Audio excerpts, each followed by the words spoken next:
Students, તમારું હાર્દિક સ્વાગત કરવામાં આવે છે. ઇલેક્ટ્રોકેમિસ્ટ્રી ચેપ્ટરમાં હવે આપણે ધીરે ધીરે આગળ વધી રહ્યા છીએ અને ધીરે ધીરે તમને દરેક વસ્તુનો ખ્યાલ આવી રહ્યો છે. કોઈ પણ વસ્તુ છે ડિફિકલ્ટ હોતી નથી, કારણ કે નવી વસ્તુ આવે તમે તેને રિવાઇઝ કરો, બે વખત તમે વિડિયો લેક્ચર્સ છે આખો જુઓ તો તમને આપોઆપ એ વસ્તુ છે એ જૂની થશે અને તમને આ સમજાય છે. લાસ્ટ ક્લાસ આપણે પ્રમાણિત હાઇડ્રોજન ધ્રુવ, સ્ટાન્ડર્ડ હાઇડ્રોજન સેલ છે એના વિશે અભ્યાસ કરેલો. આપણને ખ્યાલ છે કે પ્રમાણિત હાઇડ્રોજન ધ્રુવ સાથે હવે કોઈ પણ અર્ધકોષને જોડવામાં આવે તો તેનું રિડક્શન પોટેન્શિયલનું મૂલ્ય એટલે કે તે કોષનો EMF છે આપણે ગણી શકાય છે. એટલા માટે આજે આપણે એક એક્ઝામ્પલ લેવાના છે કે આ પ્રમાણિત હાઇડ્રોજન ધ્રુવ સાથે જોડવામાં આવે કોઈ પણ તત્વના અર્ધકોષને તો આપણે તેનો કેવી રીતે કોષનો EMF છે એ કેલ્ક્યુલેટ કરી શકાય. તો ચાલો મિત્રો હવે આપણે ડિસ્કસ કરીએ એ એક્ઝામ્પલ. સૌથી પહેલા હું ઝિંકના અર્ધકોષ છે મારે તેનું કોષનો EMF જાણવો હોય તો હું તેને પ્રમાણિત હાઇડ્રોજન ધ્રુવ સાથે જોડું છું. તો અહીં આપણે સિમ્પલ એક્ઝામ્પલ લઈએ ઝિંકના અર્ધકોષનું. સૌથી પહેલા ઝિંકનો અર્ધકોષ છે આપણે બનાવીએ, બરાબર. પાત્રમાં આપણે ZnSO4 નું દ્રાવણ છે એ ભરવું પડશે.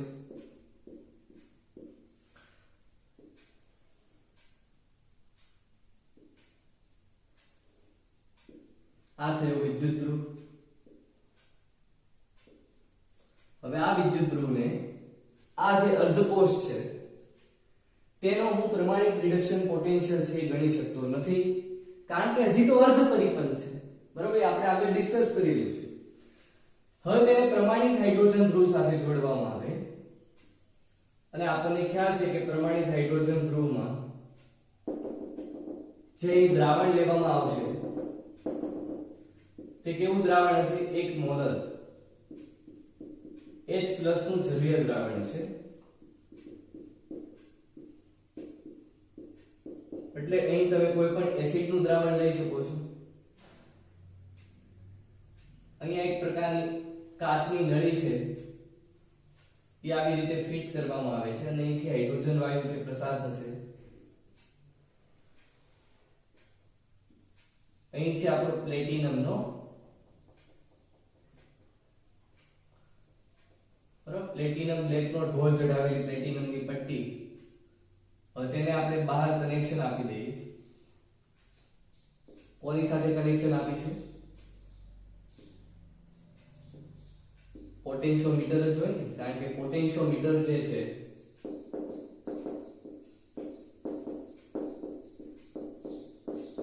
તે આ બંને વચ્ચેનો શું આપશે? પોટેન્શિયલનો તફાવત જે પણ કંઈ ઉત્પન્ન થશે એટલે કે E0 સેલ છે એ બતાવશે.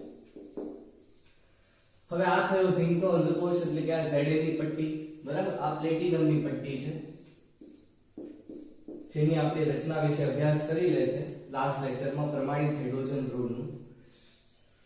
હવે કોઈ પણ અર્ધકોષ કોઈ પણ તત્વ લઈ લો, આપણે અહીં ઝિંક લીધેલું છે, તેને મારે પ્રમાણિત હાઇડ્રોજન ધ્રુવ સાથે જોડવું તો મને પોટેન્શિયલનો તફાવત છે ઉત્પન્ન થશે, કારણ કે આપણે પ્રમાણિત હાઇડ્રોજન ધ્રુવ છે તેની વેલ્યુ એટલે કે તેનું રિડક્શન પોટેન્શિયલની વેલ્યુ કેટલી આપવામાં આવી છે? 0.0 વોલ્ટ. એવી રીતે તેના પ્રમાણિત ઓક્સિડેશન પોટેન્શિયલની વેલ્યુ પણ કેટલી આપવામાં આવી છે? 0.0 વોલ્ટ. એટલે કે તમે પ્રમાણિત હાઇડ્રોજન ધ્રુવ સાથે કોઈ પણ અર્ધકોષ જોડી દો, કારણ કે એકની તો વેલ્યુ આપણને ખબર પડી ગઈ, કારણ કે આ વેલ્યુ કોણે નક્કી કરી છે? આપણે જ નક્કી કરી છે. તમે કોઈ પણ વસ્તુ બજારમાં લેવા જાઓ ત્યારે એક પ્રકારનું જે પણ કઈ વસ્તુ છે આપણે લેવાનું, માનો કે પોટેટો લેવા છે તો ત્રાજવામાં એક બાજુ પોટેટો જોખાશે અને એક બાજુ તે તોલા દ્વારા તેનું માપન થશે, એટલે કે 1 કિલો 2 કિલો. તો 1 કિલો 2 કિલો કોણે નક્કી કર્યું? આપણે જ નક્કી કર્યું છે. એવી રીતે અહીં પણ મારે કોઈ પણ અર્ધકોષ છે તેનું જો રિડક્શન પોટેન્શિયલનું માપન કરવું હોય, તે કોષનો EMF નું માપન કરવું હોય તો હું તેને કોની સાથે જોડી દઈશ? પ્રમાણિત હાઇડ્રોજન ધ્રુવ સાથે, કારણ કે એની વેલ્યુ તો મને ખબર છે 0. આવી રીતે આપણે પોટેન્શિયલનો તફાવત જે પણ કંઈ મળે, માનો કે અહીં ઝિંકનો અર્ધકોષ લીધો છે તો અહીં આપણે લખીએ કે E0 સેલ બરાબર સૂત્ર શું હતું? E0 cathode minus E0 anode. તો માનો કે અહીં ઝિંક છે તે એનોડ તરીકે વર્તે છે અને આપણો જે હાઇડ્રોજન ધ્રુવ છે તે કેથોડ ધ્રુવ તરીકે વર્તે છે. તો અહીં આપણું સૂત્ર છે E0 સેલ બરાબર E0 cathode minus E0 anode. હવે આ બંને વચ્ચે પોટેન્શિયોમીટર જે લગાડેલું છે તેના દ્વારા તો પોટેન્શિયલનો તફાવત ઉત્પન્ન થાય છે અને પોટેન્શિયલનો તફાવત જે ઉત્પન્ન થાય તે આવે છે 0.76 વોલ્ટ. કેટલા વોલ્ટ આવે છે? 0.76 વોલ્ટ. હવે અહીં તમે સૂત્ર મૂકો. ચાલો E0 કેથોડ ની વેલ્યુ કેટલી? રિડક્શન પોટેન્શિયલ હોય, ઓક્સિડેશન પોટેન્શિયલ હોય, એની વેલ્યુ તો કેટલી આપવામાં આવે છે? 0 આપવામાં આવે છે. તો અહીં E0 કેથોડ તો આપણો બની ગયો 0. ચાલો એનોડ કોણ છે? ઝિંક. એની વેલ્યુ ખબર નહીં. ચલો તો અહીં E0 એનોડ જે છે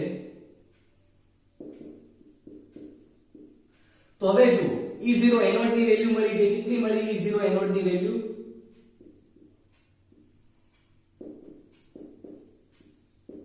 જો આ માઈનસ છે અહીં જશે એટલે કે કેટલી વેલ્યુ આવશે? ઝિંકના અર્ધકોષની વેલ્યુ આવી ગઈ કે E0 એનોડ બરાબર -0.76 વોલ્ટ. તો મિત્રો આવી રીતે કોઈ પણ તત્વનો અર્ધકોષ છે એ તમે જાણી શકો છો કોની સાથે જોડવામાં આવે? પ્રમાણિત હાઇડ્રોજન ધ્રુવ સાથે જોડવામાં આવે. મિત્રો આ પણ કાંઈ પણ ડિફિકલ્ટ છે નહીં. બે પ્રકારના એટીટ્યુડ્સ હોય છે. કાં તો મને ખબર નથી, આ મારાથી થશે નહીં, આ પહેલા પ્રકારનો એટીટ્યુડ. અને બીજા પ્રકારનો એટીટ્યુડ એ છે કે શું મારાથી નહીં થાય. કોઈ પણ નવી વસ્તુ હોય તેને આપણે વારંવાર રિવિઝન કરવી તો એ વસ્તુ છે જૂની બની જશે. તમે બે વખત આ વિડિયો લેક્ચર છે રિવાઇઝ કરો તો તમને આની આ વસ્તુ છે તે મગજમાં ફિટ થઈ જશે. એટલે કે આપણે નવી વસ્તુ છે આપણે સમજવી જરૂરી છે. એવી રીતે તમે ઇન્ટરેસ્ટ દર્શાવશો તો આ બે પ્રકારના એટીટ્યુડમાંથી જે બીજા પ્રકારનો એટીટ્યુડ છે કે મારાથી શું નહીં થાય, બધી જ વસ્તુ છે એ શક્ય છે. એટલે આ કઈ ડિફિકલ્ટ છે નહીં. આની આ વસ્તુ તમને વિદ્યુત રાસાયણિક કોષ અને વિદ્યુત વિભાજન કોષ જે છે એ આ ચેપ્ટરમાં આપણે ભણવાના છે. પૂરું થઈ જશે એટલે આ બધી વસ્તુ છે સામાન્ય નોર્મલ લાગશે. એટલે મિત્રો ખાસ ધ્યાન રાખો કે જ્યારે કોઈ પણ તત્વના અર્ધકોષને મારે જો તેનું કોષ પોટેન્શિયલ એટલે કે EMF જાણવો હોય તો હું તેને પ્રમાણિત હાઇડ્રોજન ધ્રુવ સાથે જોડી દઉં છું. અહીં આપણે ઝિંકનો અર્ધકોષ લીધો છે. અહીં તમે કોઈ પણ લઈ શકો છો, કોપર, સિલ્વર, ક્લોરીન, બરાબર, નાઇટ્રેટ હોય, કોઈ પણ આયન હોય તેનો તમે અહીં વિવિધ અર્ધકોષનો આપણે કોષનો EMF છે મેળવી શકાય છે. તો એના માટે તેને કોની સાથે જોડવામાં આવે? પ્રમાણિત હાઇડ્રોજન ધ્રુવ સાથે. અને પ્રમાણિત હાઇડ્રોજન ધ્રુવની રિડક્શન પોટેન્શિયલ હોય કે ઓક્સિડેશન પોટેન્શિયલ હોય એની વેલ્યુ કેટલી આપવામાં આવી છે? 0.0 વોલ્ટ છે આપવામાં આવી છે. તો મિત્રો આ થઈ કોષનો EMF. પરંતુ હવે આના પરથી આપણે પ્રક્રિયા પણ લખી શકાય છે. શું લખી શકાય છે? પ્રક્રિયા. ચાલો આમાં આપણે જોઈએ. ચાલો કેથોડ કોણ છે અને સૌથી પહેલા મને બતાવો કે કેથોડ ઉપર શું થાય? હા, વેરી ગુડ, રિડક્શન થાય. શું થાય? રિડક્શન. તો કેથોડ ઉપર કોણ છે? હાઇડ્રોજન વાયુ. તો હાઇડ્રોજન છે એ રિડક્શન થાય એટલે કે H+ એકલાસ કેટલા ઇલેક્ટ્રોન મેળવશે? 1 ઇલેક્ટ્રોન મેળવીને 1/2 H2 ગેસ એટલે કે હાઇડ્રોજન વાયુમાં રૂપાંતરણ પામે છે. એવી રીતે એનોડ ઉપર આપણો ઝિંક છે. તો ઝિંકનું એનોડ ઉપર તો હંમેશા શું થાય? ઓક્સિડેશન. તો ઝિંક સોલિડ છે, ઝિંક ઘન, તે Zn2+ દ્રાવણમાં જશે અને 2 ઇલેક્ટ્રોન સાથે સાથે મુક્ત કરશે. તો અહીં Zn2+ છે તે એકવાસ. હવે જ્યારે હું આ કુલ કોષ પ્રક્રિયા લખું, કેવી પ્રક્રિયા? કુલ કોષ પ્રક્રિયા, ત્યારે આપણે શીખી ગયા છીએ કે અહીં ઇલેક્ટ્રોનની સંખ્યા શું થવી જોઈએ? સમાન થવી જોઈએ. ઇલેક્ટ્રોનની સંખ્યા શું થવી જોઈએ? સમાન થવી જોઈએ. અહીં 2 ઇલેક્ટ્રોન્સ છે અને અહીં કેટલા ઇલેક્ટ્રોન્સ છે? 1 ઇલેક્ટ્રોન્સ છે. એટલા માટે મારે અહીં 2 ઇલેક્ટ્રોન્સ કરવા માટે આ પ્રક્રિયા છે અને 2 ઇલેક્ટ્રોન્સ કરવા માટે આખી પ્રક્રિયાને શું કરવું પડશે? 2 વડે ગુણવું પડશે. તો આખી પ્રક્રિયાને 2 વડે ગુણવામાં આવે તો અહીં તમે જુઓ, અહીંયા 2 2 જશે એટલે કે હાઇડ્રોજન વાયુ મળી જશે. એવી રીતે અહીં કેટલા ઇલેક્ટ્રોન થઈ જશે? 2 અને 2H+. તો અહીં પાછા 2 ઇલેક્ટ્રોન્સ છે તે જાય. એટલે આખી પ્રક્રિયા છે આપણે લખી શકીએ કે 2H+ aqueous plus zinc solid it gives ઉપરથી શું આવશે? Zn2 plus aqueous અને plus H2 gas. અને ઇમ્પોર્ટન્ટ વસ્તુ, કેટલા ઇલેક્ટ્રોન્સ છે તે કટ થયા? 2 ઇલેક્ટ્રોન. તો હવે આપણે અહીંયા લખી શકીએ કે પ્રક્રિયા દરમિયાન ઇલેક્ટ્રોનમાં ફેરફાર કેટલો છે? 2. આગળ દાખલામાં ખૂબ જ ઇમ્પોર્ટન્ટ બનશે. તો અહીં મિત્રો તમે કોઈ પણ અર્ધકોષ લઈ લો, કોઈ પણ તત્વનો અર્ધકોષ લઈ લો. જો મારે તેનો કોષનો EMF જાણવો હોય, મારે તેનું રિડક્શન પોટેન્શિયલનું મૂલ્ય મેળવવું હોય, ધ્રુવ પોટેન્શિયલનું મૂલ્ય મેળવવું હોય, આ બધા જ એક જ પ્રકાર છે બરાબર. ધ્રુવ પોટેન્શિયલ, કોષનો EMF આપણે આગળ અભ્યાસ કરી ચૂક્યા છે. તો મારે તેને C સાથે જોડવામાં આવે. C મતલબ કે સ્ટાન્ડર્ડ હાઇડ્રોજન ઇલેક્ટ્રોડ, એટલે કે પ્રમાણિત હાઇડ્રોજન ધ્રુવ સાથે જોડી દેવામાં આવે. કારણ કે આની વેલ્યુ તો આપણને ખબર છે, ત્રાજવા છે, 1 કિલો 2 કિલો એની વેલ્યુ તો ખબર છે. આની વેલ્યુ છે આપણે પોટેન્શિયોમીટર દ્વારા આપણે બંને વચ્ચેનો પોટેન્શિયલનો તફાવત જાણી શકાય. તો આપણને કોઈ પણ અર્ધકોષ લીધેલો હોય તો તેની વેલ્યુ આપણે કેલ્ક્યુલેટ કરી શકાય છે. તો મિત્રો આ થયો આપણે પ્રમાણિત હાઇડ્રોજન ધ્રુવ સાથે કોઈ પણ અર્ધકોષને જોડી દેવામાં આવે તો તેના EMF નું માપન છે કેવી રીતે કરી શકાય. હવે મિત્રો ખૂબ જ ઇમ્પોર્ટન્ટ ટોપિક, 12th સાયન્સમાં ઇલેક્ટ્રોકેમિસ્ટ્રીમાં ખૂબ જ ઇમ્પોર્ટન્ટ ટોપિક EMF શ્રેણી. હવે આપણે જોવાનું છે કે EMF શ્રેણી છે આપણે કઈ રીતે મેઝર કરીએ. તો મિત્રો હવે અહીં દરેક અર્ધકોષ, માનો કે અહીં મેં ઝિંકનો અર્ધકોષ લીધો છે, અહીં કોપરનો લઈ લો, એનું રિડક્શન પોટેન્શિયલનું મૂલ્ય છે મેળવવું. સિલ્વર લઈ લો, એનું રિડક્શન પોટેન્શિયલનું મૂલ્ય મેળવવું. અને આખી એક પ્રકારનું EMF શ્રેણી છે એ રીતે નક્કી કરવામાં આવે છે. ચાલો મિત્રો તો હવે આપણે ડિસ્કસ કરીએ EMF શ્રેણી વિશે. સૌથી પહેલા નોટ્સ બનાવો, લખીએ.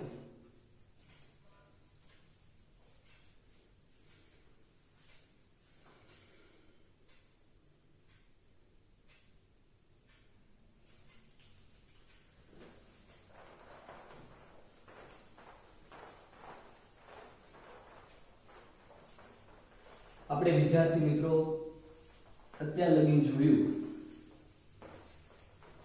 કે કોઈ પણ અર્ધકોષ હોય, મારે તેને પ્રમાણિત હાઇડ્રોજન ધ્રુવ સાથે જોડી દઉં. મારે તેનો કોષનો EMF છે એ શોધવું હોય તો તેને હું પ્રમાણિત હાઇડ્રોજન ધ્રુવ સાથે જોડી દઉં છું અને તેના EMF છે મેળવું છું. તો હવે આજનો મુખ્ય જે ટોપિક જે છે EMF શ્રેણી.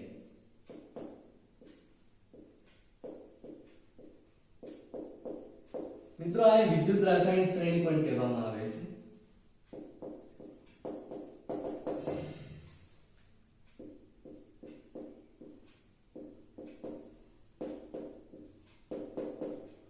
કેવી શ્રેણી કહેવામાં આવે છે? વિદ્યુત રાસાયણિક શ્રેણી પણ કહેવામાં આવે.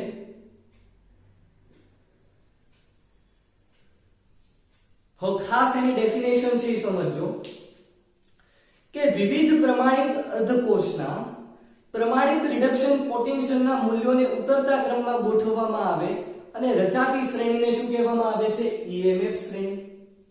સૌથી પહેલા મિત્રો હું તમને સમજાવું કે આ EMF શ્રેણી છે કેમ જરૂરી બની. તો મિત્રો આપણને ખ્યાલ છે, ચાલો આ છે કેથોડ. ચલો કેથોડ ઉપર શું થાય? રિડક્શન થાય. શું થાય? રિડક્શન થાય. અને એનોડ ઉપર શું થાય?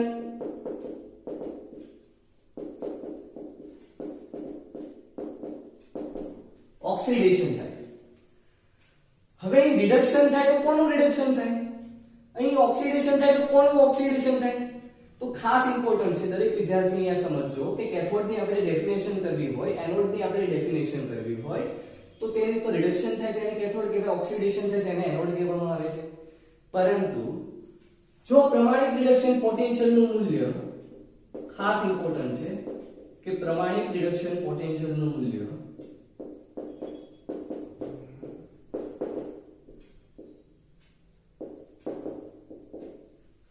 પ્રમાણિત રિડક્શન પોટેન્શિયલ નું મૂલ્ય જો હાઈ હોય, કેવું હોય, ઊંચું હોય એટલે કે વધુ હોય, તો તેનું શું થાય, રિડક્શન થાય. ખાસ ધ્યાન રાખજો કે કેથોડ ઉપર શું થાય છે, રિડક્શન થાય. તો કોનું રિડક્શન થાય, તો કે પ્રમાણિત રિડક્શન પોટેન્શિયલ નું જેટલું મૂલ્ય વધુ એટલું તેનું પ્રમાણિત એટલે કે રિડક્શન થવાની સંભાવના વધુ છે. એવી રીતે એનોડ ઉપર ઓક્સિડેશન થાય, તો કોનું ઓક્સિડેશન થાય, તો કે પ્રમાણિત રિડક્શન પોટેન્શિયલ નું મૂલ્ય છે, પ્રમાણિત રિડક્શન પોટેન્શિયલ નું મૂલ્ય જેટલું ઓછું એટલે કે લો હોય તો તેની શું સંભાવના રહે છે, ઓક્સિડેશન થવાની સંભાવના રહે છે. ખાસ અહીં ફરી વખત સમજો કે પ્રમાણિત રિડક્શન પોટેન્શિયલ નું મૂલ્ય જેટલું વધુ એટલી તેની રિડક્શન થવાની સંભાવના વધુ, અને પ્રમાણિત ઓક્સિડેશન એટલે કે પ્રમાણિત રિડક્શન પોટેન્શિયલ નું મૂલ્ય જેટલું ઓછું હોય એટલી એની ઓક્સિડેશન થવાની સંભાવના વધુ હોય. તો આમ જે EMF શ્રેણી છે એની શા માટે જરૂર પડી, કારણ કે કોનું પ્રમાણિત રિડક્શન પોટેન્શિયલ છે ઊંચું હશે, કોનું પ્રમાણિત રિડક્શન પોટેન્શિયલ નું મૂલ્ય લો હશે, ઓછું હશે. તો આપણે કઈ રીતે જાણી શકાય, તો કે EMF શ્રેણી દ્વારા જાણી શકાય છે. તો મિત્રો હવે આપણે EMF શ્રેણી છે તેની અહીંયા વ્યાખ્યા લખી દઈએ કે EMF શ્રેણી છે કોને કહેવામાં આવે, કારણ કે હવે ટોપિક છે સ્ટાર્ટ થાય છે EMF શ્રેણી. તો ખાસ વિવિધ, સૌથી પહેલા આપણે ડેફિનેશન દઈ દઈએ કે વિવિધ પ્રમાણિત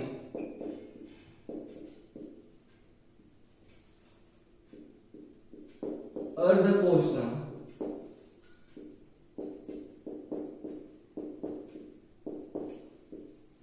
પ્રમાણિત રિડક્શન પોટેન્શિયલ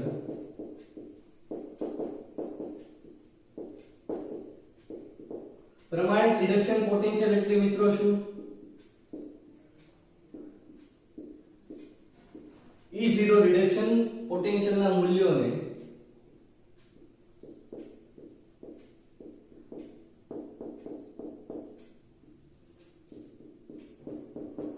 ઉતરતા ક્રમમાં ગોઠવવામાં આવે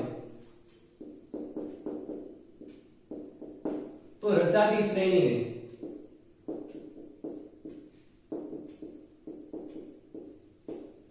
કેવી શ્રેણી કહેવામાં આવે છે, EMF શ્રેણી છે એ કહેવામાં આવે છે. મિત્રો NCERT પેજ નંબર 71 દરેક વિદ્યાર્થી ઓપન કરે અને ખાસ તેમાં EMF શ્રેણી છે તે આપેલી છે, બરાબર. તે બધા જ વેલ્યુ જે છે એ બધી જ વેલ્યુ છે E0 રિડક્શન પોટેન્શિયલ ની વેલ્યુ આપેલી છે અને તેને આપણે વોલ્ટમાં આપેલી છે. અને આ શરત તમે જુઓ તો રિડક્શન થશે કે કોઈ પણ માનો કે ધાતુ હોય, આપણે વાત કરીએ ચાલો Li પ્લસ 1 ઇલેક્ટ્રોન મેળવીને Li માં રૂપાંતરણ પામે, તો આવી રીતે તમને નીચે છે, તમે નીચે તરફ જેમ જેમ જાઓ એવી રીતે રિડક્શન પોટેન્શિયલ ના મૂલ્યો છે સૌથી પહેલા ધન વેલ્યુ હશે અને નીચેની તરફ જાઓ તો ઋણ વેલ્યુ છે એમાં વધારો થશે. પેજ નંબર 71 તેમાં ઉપરની તરફ જુઓ તો ધન વેલ્યુ અને નીચેની તરફ જેમ જેમ તમે જશો તેમ ઋણ વેલ્યુ છે એ વધે છે. તો મિત્રો એ પ્રમાણિત રિડક્શન પોટેન્શિયલ ની વેલ્યુ છે બધી આપેલી છે, એના ઉતરતા ક્રમમાં ગોઠવવામાં આવે છે. એટલે કે ઉપરથી નીચે તરફ જાઓ તેમ વેલ્યુ છે ધીરે ધીરે શું થશે, ઘટશે. તો ઉપર સૌથી વેલ્યુ ધન, નીચે વેલ્યુ ઋણ. હવે આનો આપણે અભ્યાસ કરવાનો છે. તો મિત્રો તમે ઉપરથી નીચેની તરફ જેમ જેમ જાઓ છો તેમ રિડક્શન થવાની વૃત્તિ છે એ ઘટે છે, એટલે કે ઓક્સિડેશન થવાની વૃત્તિ વધે છે. હમણાં જ આપણે ડિસ્કસ કર્યું કે પ્રમાણિત રિડક્શન પોટેન્શિયલ નું મૂલ્ય જેટલું ઊંચું એટલું એનું રિડક્શન થાય, તો ઉપર રિડક્શન થવાની સંભાવના વધુ છે. એટલે કે નીચે તમે તરફ જાઓ તો ઓક્સિડેશન થવાની વૃત્તિ શું થાય, વધે. હવે ઓક્સિડેશન થવાની વૃત્તિ વધે તો મિત્રો ઓક્સિડેશન કરતા અને રિડક્શન કરતાની વ્યાખ્યા યાદ કરો કે જેનું ઓક્સિડેશન થાય તેને આપણે શું કહેવામાં આવે? રિડક્શન કરતા. તેનાથી ઉલટું હોય તો ઉપરથી નીચેની તરફ જઈએ તેમ રિડક્શન કરતાની પ્રબળતા પણ શું થાય? વધે. એટલે કે તેની વૃત્તિ પણ શું થાય? વધે. રિડક્શન કરતાની, સોરી, બરાબર. ત્યાર પછી તમે શ્રેણીમાં ઉપરથી નીચેની તરફ આવો. તમારી આ શ્રેણી છે યાદ રાખવાની જરૂર નથી. તમને સમ એટલે કે દાખલામાં તમને પ્રમાણિત રિડક્શન પોટેન્શિયલના મૂલ્યો છે બધા જ આપેલા હશે. તમારી શ્રેણી ગોખવાની જરૂર નથી. દરેક વિદ્યાર્થી મિત્રો અહીં ફોકસ કરે કે શ્રેણીમાં તમે જેમ ઉપરથી નીચેની તરફ જઈએ તેમ, કારણ કે જુઓ તમે તો ઋણ વેલ્યુ છે વધતી જાય છે, ઉપરથી નીચે ધન ધન ધન કરતી પછી ધીરે ધીરે વેલ્યુ છે ઘટતી જાય છે. એટલા માટે ઓક્સિડેશન થવાની વૃત્તિ છે એ વધે છે અને રિડક્શન કરતા તરીકેની વૃત્તિ વધે તેનાથી વિરુદ્ધ. અને ઉપરથી નીચે તરફ આવો તો ઋણથી હવે ધન આવે છે. ઋણથી વેલ્યુ કેવી આવે છે મિત્રો? ધન આવે છે. તો અહીં રિડક્શન થવાની વૃત્તિ છે એ વધે છે.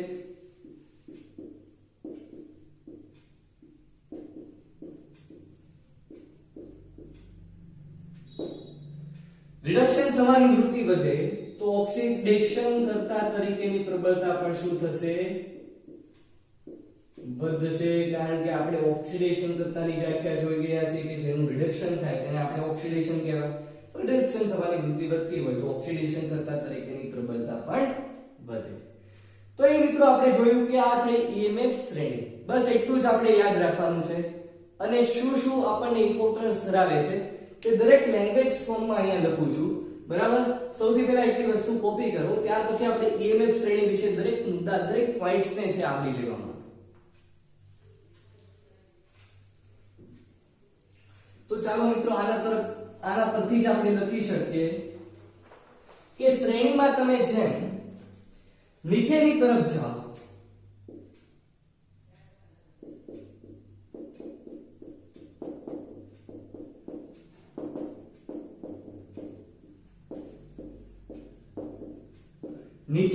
જાઓ તેમ રિડક્શન થવાની વૃત્તિ શું થાય છે? ઘટે છે.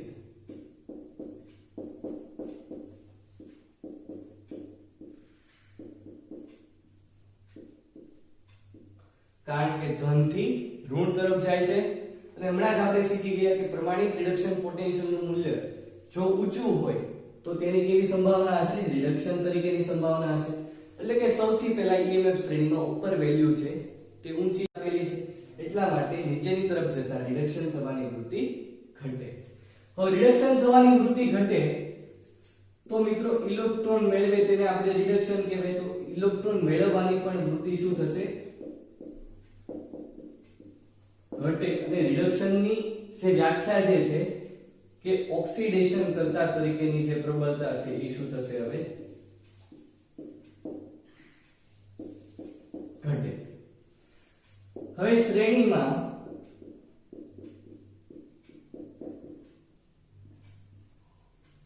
નીચેની તરફ જઈએ તો ઓક્સિડેશન પામવાની વૃત્તિ કેવી? ઓક્સિડેશન પામવાની વૃત્તિ તો શું થાય? આનાથી ઉલટી. કે રિડક્શન થવાની વૃત્તિ ઘટે છે તો ઓક્સિડેશન પામવાની વૃત્તિ વધે. એટલે કે ઇલેક્ટ્રોન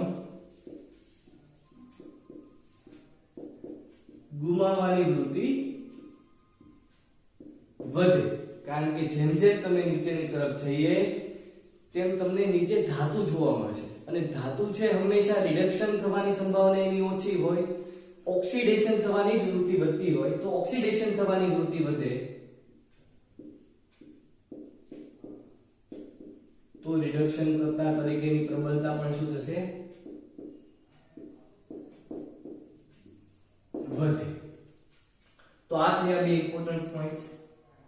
બીજું કે આ બે અર્ધકોષને જોડવામાં આવે તો આપણે નક્કી કરી શકાય છે કે કોઈ પણ વિદ્યુત ધ્રુવ છે તે એનોડ તરીકે વર્તશે કે કેથોડ તરીકે વર્તશે. કારણ કે હમણાં જ આપણે જોયું કે કેથોડ ઉપર રિડક્શન થાય, એનોડ ઉપર ઓક્સિડેશન થાય. જો પ્રમાણિત રિડક્શન પોટેન્શિયલનું મૂલ્ય જો વધુ હોય તો તેનું રિડક્શન થશે અને પ્રમાણિત રિડક્શન પોટેન્શિયલનું મૂલ્ય ઓછું હોય તો તેનું શું થશે ઓક્સિડેશન. તો અહીં કોઈ પણ વિદ્યુત ધ્રુવ એનોડ તરીકે વર્તશે કે કોઈ પણ વિદ્યુત ધ્રુવ કેથોડ તરીકે વર્તશે તે આપણે પહેલેથી જ કહી શકાય છે. આ EMF શ્રેણી દ્વારા આપણે ક્યારે કહી શકાય પહેલેથી જ કહી શકાય છે કે કયો વિદ્યુત ધ્રુવ છે તે કેથોડ તરીકે વર્તશે અને કયો વિદ્યુત ધ્રુવ એનોડ તરીકે વર્તશે. એટલે કે મીન્સ પ્રક્રિયાની સંભાવના પણ આપણે EMF શ્રેણી દ્વારા નક્કી કરી શકાય છે. હવે બે અર્ધકોષને જોડવામાં આવે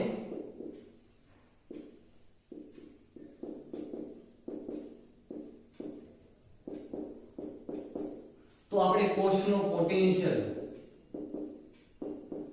એટલે કે E0 સેલ પણ નક્કી કરી શકાય છે.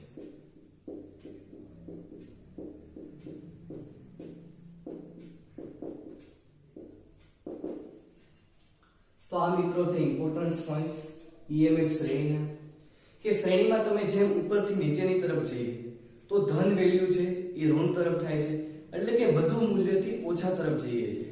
તો હમણાં જ આપણે શીખ્યા કે પ્રમાણિત રિડક્શન પોટેન્શિયલનું જો મૂલ્ય વધુ હોય તો તેની રિડક્શન થવાની સંભાવના વધે અને જો પ્રમાણિત રિડક્શન પોટેન્શિયલનું મૂલ્ય ઓછું હોય તો તેની ઓક્સિડેશન થવાની વૃત્તિ વધે. એટલે કે EMF શ્રેણીમાં તમે ઉપરની તરફ જુઓ તો ખાસ કરીને ધન વેલ્યુ જોવા મળે છે એટલે કે ત્યાં રિડક્શન થવાની સંભાવના શું હશે વધારે હશે.